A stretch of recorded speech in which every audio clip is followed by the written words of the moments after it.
नमस्कार दोस्तों, स्वागत है आपका हमारे YouTube चैनल पवार क्लासेज पर। आज हम कक्षा 12 का भूगोल विषय का प्रथम अध्याय पढ़ेंगे, जिसका नाम है मानव भूगोल, प्रकृति व विषय क्षेत्र। दोस्तों, अध्याय स्टार्ट करने से पहले मैं आपको बताता चलूं कि गत वर्षों में इससे संबंधित कौन कौन से प्रश्न आए हैं, ताकि आप सभी को ये अनुमान हो जाए कि इस अध्याय से संबंधित किस प्रकार के प्रश्न पत्र में प्रश्न आते हैं। देखिए, 2018 में प्रश्न आया था, एंथ्रोपोज्योग्राफी पुस्तक किस विद्वान ने लिखी। 2019 में प्रश्न आया, नवनियतिवाद विचारधारा किस भूगोलवेत्ता ने प्रतिपादित की। इसके अतिरिक्त 2019 में एक और प्रश्न पूछा गया, जनसंख्या एवं प्रदेशों के संसाधनों की व्यूह रचना करने हेतु आप भूगोल की किस शाखा का चयन करेंगे। ये तीनों ही प्रश्न जो पूछे गए गत वर्षों में, ये एक एक अंक के पूछे गए थे। तो चलिए दोस्तों, अब हम अध्याय आरंभ करते हैं। अध्याय को आरंभ करने से पहले मैं आपको बताता चलूं कि यदि इस वीडियो में जो नोट्स पढ़ाए जा रहे हैं वो आपको PDF के रूप में चाहिए, तो वीडियो के नीचे डिस्क्रिप्शन में लिंक दी हुई है, उस लिंक से आप इन नोट्स को प्राप्त कर सकते हैं।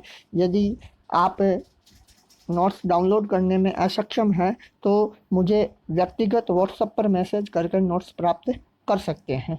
तो देखिए, पहला बिंदु जो है वो इसमें है, भूगोल की प्रमुख दो शाखाएं कौन कौन सी है। तो मित्रों, भूगोल की दो प्रमुख शाखाएं हैं, भौतिक भूगोल और मानव भूगोल। जैसा कि आप जानते हैं, आपने 11वीं क्लास में जो अध्ययन किया जिस भूगोल का, वो थी आपकी भौतिक भूगोल, और अभी जो 12वीं में आप अध्ययन कर रहे हो उसमें आप मानव भूगोल का अध्ययन करेंगे। भौतिक भूगोल जो होती है उसमें मुख्य तौर से भौतिक वातावरण का अध्ययन किया जाता है, जैसे स्थल, जलमंडल, वायुमंडल, इनकी उत्पत्ति, इन सब के बारे में आप पढ़ते हैं, वो होता है भौतिक भूगोल। मानव भूगोल जो होता है उसमें आप व्यक्ति और व्यक्तियों की क्रिया और प्रकृति के मध्य जो संबंध उत्पन्न होते हैं, उन संबंधों का अध्ययन जो है वो आप किस में पढ़ते हैं, मानव भूगोल में पढ़ते हैं। तो मुख्यतः प्रश्न आएगा कि भूगोल की दो प्रमुख शाखाएं बताइए, तो आप बताएंगे भौतिक भूगोल और मानव भूगोल। अगला प्रश्न आ सकता है मानव भूगोल की परिभाषाओं से संबंधित, जिसमें बहुत परिभाषाएं हैं, 4-5 परिभाषाएं आपके दी हुई है, जिसमें से सबसे मुख्य जो परिभाषाएं बनती हैं वो बनती हैं फ्रेडरिक रेडजेल के अनुसार और एलन सैम्पल के अनुसार। तो देखिए मित्रों, फ्रेडरिक रेडजेल ने अपनी पुस्तक एंथ्रोपोज्योग्राफी में मानव भूगोल को स्पष्ट करते हुए बताया कि मानव भूगोल मानव समाजों और धरातल के बीच संबंधों का संश्लेषित अध्ययन है।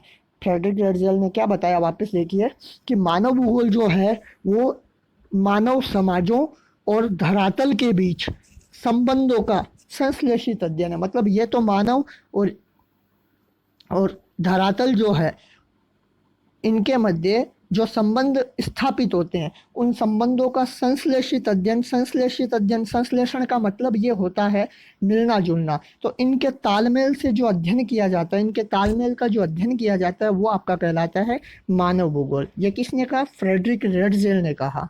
तो मित्रों, इसका प्रश्न ऐसे बनेगा कि फ्रेडरिक रेडजेल के अनुसार मानव भूगोल को परिभाषित कीजिए। इस एक प्रश्न में कई सारे प्रश्न बनते चले जा रहे हैं। जैसे फ्रेडरिक रेडजेल ने अपनी पुस्तक एंथ्रोपोज्योग्राफी, तो यहाँ से प्रश्न बन सकता है एंथ्रोपोज्योग्राफी पुस्तक के रचयिता कौन है, तो आपका उत्तर होगा फ्रेडरिक रेडजेल। उसके पश्चात आपसे ये पूछ ले कि फ्रेडरिक रेडजेल ने मानव भूगोल को स्पष्ट कहाँ किया, तो आप बता सकते हैं अपनी पुस्तक एंथ्रोपोज्योग्राफी में। तो एक प्रश्न परिभाषा से संबंधित यह बन सकता है, और एक अगली मानव भूगोल की मुख्य परिभाषा है एलन सैम्पल की परिभाषा। चलिए देखते हैं उसमें क्या है।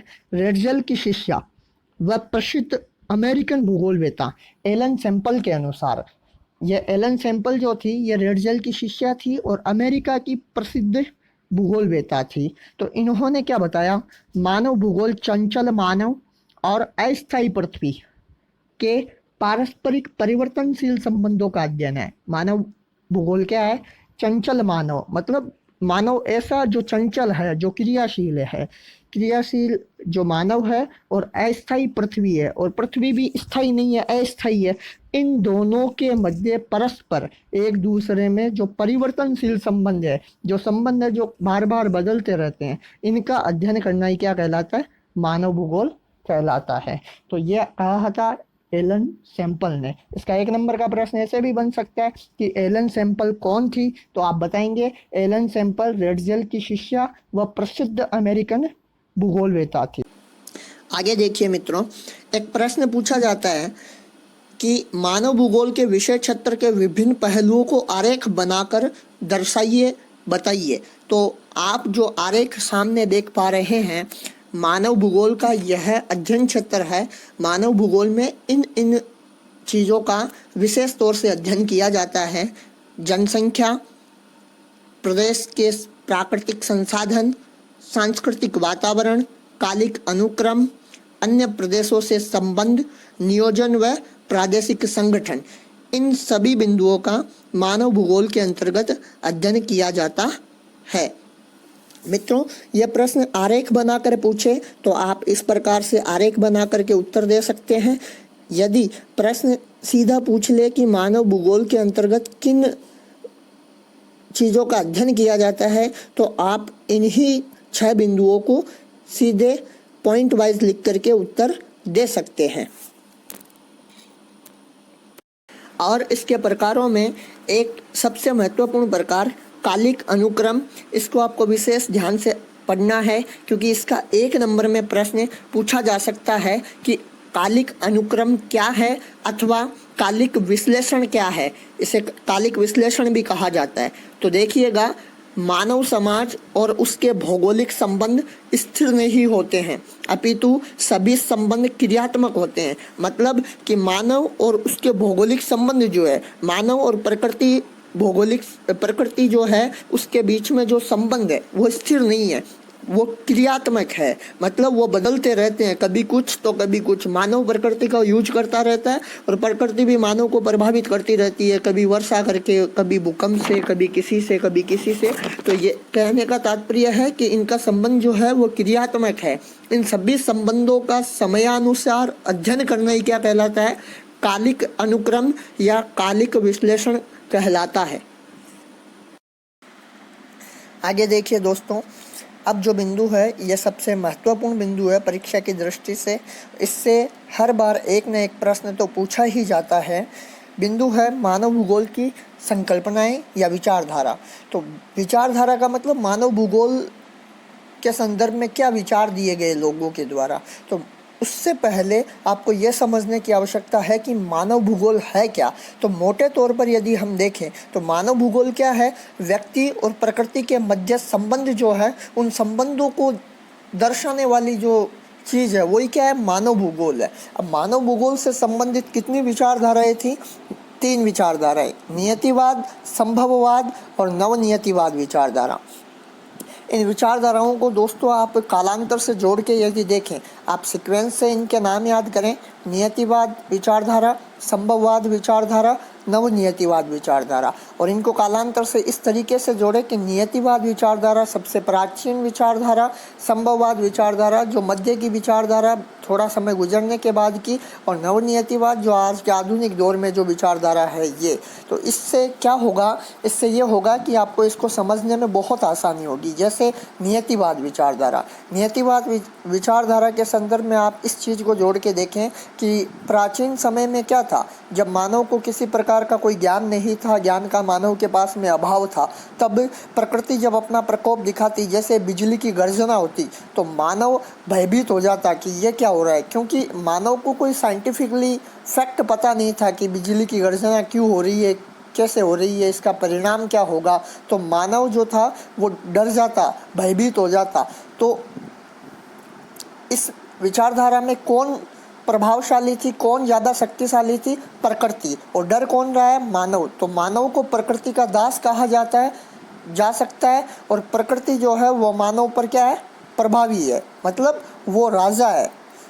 दूसरी विचारधारा संभववाद। अब क्या हुआ मित्रों, धीरे धीरे बदलाव आया। धीरे धीरे मध्यकाल में जो है वो मानव का विकास होने लगा, उसकी वैचारिक क्षमता जो है वो बढ़ने लगी। इसलिए मानव जो है उसने धीरे धीरे तोड़ निकालने शुरू कर दिए। जो भी समस्या आई उस समस्या का समाधान ढूंढना शुरू कर दिया। इससे क्या हुआ कि मानव ने प्रकृति के संसाधनों का भरपूर उपयोग किया, भक्षक प्रयोग कर और प्रकृति के संसाधनों को बुरे तरीके से हानि पहुंचाई। अब हर प्रकार के संसाधन का मानव उपयोग करने लगा और इससे प्राकृतिक संसाधनों की और प्रकृति की क्षति होने लगी, हानि होने लगी। इसमें हुआ यूँ कि प्रकृति कम शक्तिशाली हो गई और मानव जो है वो प्रकृति पर हावी हो गया, प्रभावशाली हो गया। तो इसमें जो है वो मानव को ज़्यादा शक्तिशाली माना गया। अगली विचारधारा थी नवनियतिवाद विचारधारा।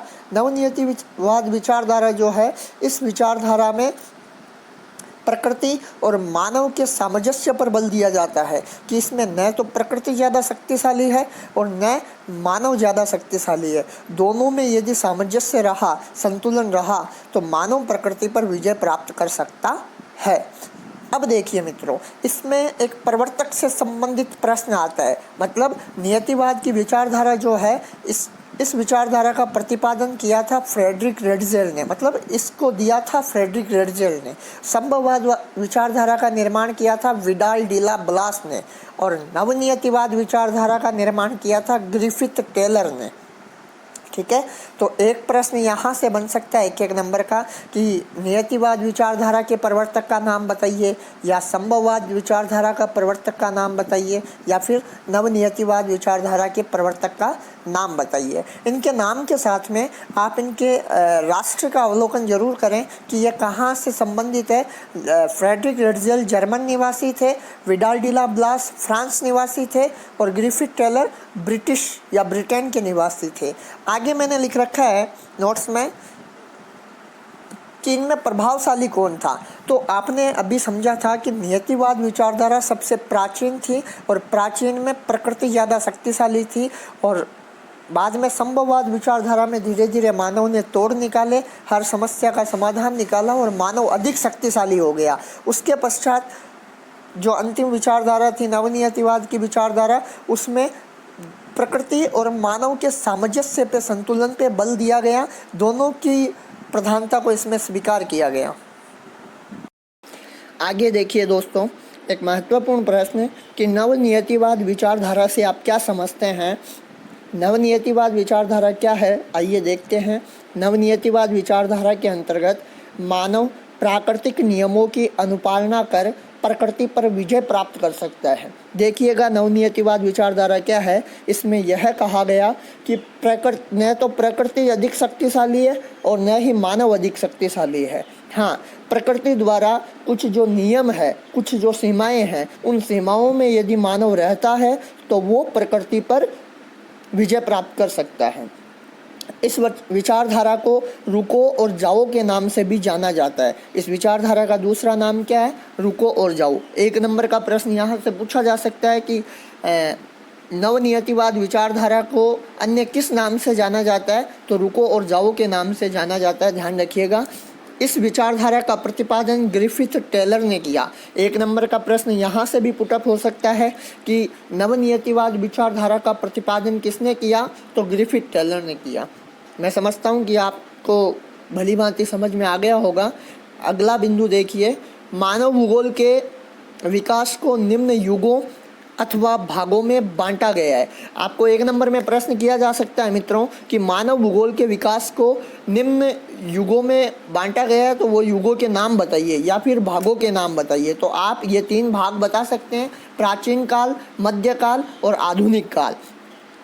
अगला बिंदु, मध्यकाल एक नया काल सिद्ध हुआ, स्पष्ट कीजिए। 1 नंबर या 2 नंबर के लिए ये प्रश्न किया जा सकता है कि मध्यकाल एक नया काल सिद्ध हुआ, स्पष्ट कीजिए, कैसे? तो आप देखिए मित्रों, मध्यकाल नया काल इसलिए सिद्ध हुआ क्योंकि मध्यकाल में जो है वो कई सारे मिथ्ये खुलने लगे, कई सारे राज जो थे वो खुलने लगे। धीरे धीरे मानव ने कई सारी चीज़ों का पता लगाया, इसलिए जो है वो मध्यकाल एक नया काल साबित हुआ। आइए भाषा पढ़ते हैं। मध्यकाल में नौ संचालन संबंधी कुशलताओं, नौ संचालन मतलब नौकायन वगैरह जो है इनसे संबंधी व्यक्ति कुशल हो गया, उसकी जानकारी प्राप्त कर ली। खोज तथा तकनीकी ज्ञान और नई नई जो खोजें थी, क्रिएटिविटी थी वो, और तकनीकी ज्ञान, टेक्नोलॉजी, एजुकेशन जो है वो मानव के पास में आ चुकी थी। वह दक्षता के कारण देशों तथा लोगों के विषय में जानकारियाँ प्राप्त हुई। अब मानव ने क्या किया था मध्यकाल में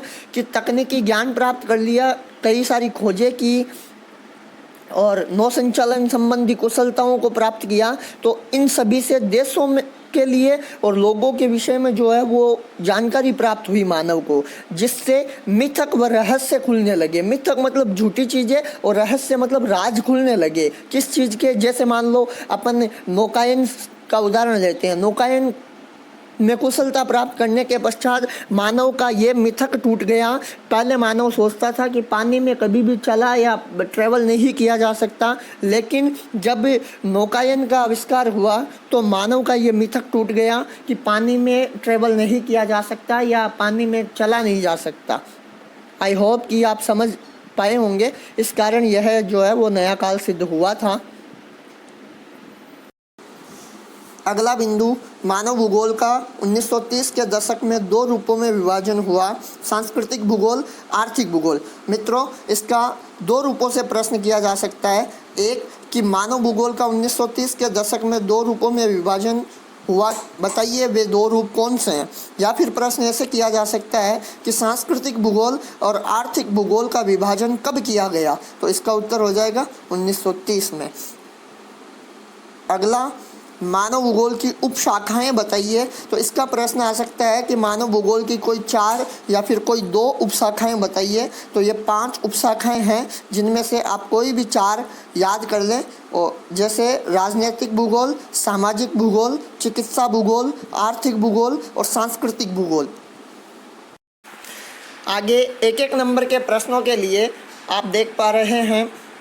प्रश्न बनता है, आधुनिक मानव भूगोल का जन्मदाता या फिर संस्थापक किसे कहा जाता है। तो फ्रेडरिक रेड्जेल जो है वो आधुनिक भूगोल के संस्थापक कहलाते हैं। इसके आगे, भूगोल का जनक किसे कहा जाता है। ध्यान रखिएगा, भूगोल का जनक और आधुनिक मानव भूगोल का जनक अलग अलग है। आधुनिक मानव भूगोल का जनक, जन्मदाता, संस्थापक तो फ्रेडरिक रेड्जेल है, और भूगोल का जनक जो है वो हिकेटियस कहलाता है। कारण क्या है हिकेटियस का? प्रश्न ऐसे भी बन सकता है कि भूगोल का जनक हिकेटियस को क्यों कहा जाता है। तो कारण यह है कि विश्व के बारे में उपलब्ध भौगोलिक ज्ञान को व्यवस्थित रूप से रखने के कारण जो है वो हिकेटियस को भूगोल का जनक कहा जाता है। क्योंकि हिकेटियस जो थे, इन्होंने पूरे विश्व में उपलब्ध जितना भी भौगोलिक ज्ञान था उनको बहुत मैनेजमेंट से अच्छे तरीके से जो है वो सुव्यवस्थित तरीके से रखा था, इसलिए जो है इनको भूगोल का जनक कहा जाता है। अगला प्रश्न है, हंटिंगटन ने मानव भूगोल के अध्ययन क्षेत्र को 2 भागों में बांटा है। तो वे 2 भाग कौन कौन से हैं? भौतिक दशाएं, मानवीय अनुक्रियाएं। प्रश्न बन सकता है कि हंटिंगटन ने मानव भूगोल के अध्ययन क्षेत्र को कितने भागों में बांटा है, नाम बताइए। तो 2 भाग उत्तर में हो जाएंगे, भौतिक दशाएं, मानवीय अनुक्रिया। अगला प्रश्न है, प्राचीन सभ्यताओं के प्रमुख केंद्रों के नाम बताइए। तो प्रमुख केंद्र है प्राचीन सभ्यता के भारत, चीन, मिस्र, यूनान, रोम आदि। इनमें से कोई भी 2 नाम आप याद कर सकते हैं और लिख सकते हैं। 2 नाम पूछेगा 1 नंबर के लिए। देखिए दोस्तों, आगे प्रश्न बनता है, भौतिक भूगोल और मानव भूगोल के मध्य अंतर स्पष्ट कीजिए। तो भौतिक भूगोल का पहला बिंदु देखिए, भौतिक भूगोल पृथ्वी अथवा प्रकृति के अध्ययन से संबंधित है, अर्थात इसमें प्रकृति की बाहरी जो वस्तुएं हैं, जैसे उच्चावच, पर्वत, नदी, नाले, पृथ्वी का निर्माण, उत्पत्ति, इन सभी का अध्ययन किया जाता है। मानव भूगोल मानव तथा पृथ्वी के साथ संबंधों का अध्ययन करती है। दूसरा बिंदु, भौतिक भूगोल में स्थल, जल, वायु तथा जैवमंडल के तत्वों, उत्पत्ति एवं वितरण का अध्ययन किया जाता है। वहीं दूसरी तरफ मानव भूगोल में मानव की सभी सामाजिक, आर्थिक और सांस्कृतिक क्रिया के साथ क्षेत्र से संबंध, प्रभावों एवं वितरण का अध्ययन किया जाता है। इसकी बात हमने शुरुआत में भी की थी। आगे प्रश्न बनता है, मानव भूगोल में 1970 के दशक के पश्चात विकसित हुई विचारधाराओं को बताइए। तो मानव भूगोल में 1970 के बाद में 3 विचारधाराएं सामने निकल कर आई। कल्याणपरक विचारधारा, जिसे मानवतावादी विचारधारा के नाम से भी जाना जाता है। दूसरी अमूलवादी विचारधारा, जिसे रेडिकल विचारधारा भी कहा जाता है। और तीसरी व्यवहारवादी विचारधारा। अगला और अंतिम प्रश्न है, मात्रात्मक क्रांति कब हुई? दोस्तों, मात्रात्मक क्रांति हुई 1970 में। दोस्तों, यदि आपको हमारा यह वीडियो पसंद आया है तो आप चैनल को सब्सक्राइब करें, लाइक करें और ज़्यादा से ज़्यादा शेयर करें, ताकि और अभ्यर्थी इस वीडियो का लाभ उठा सके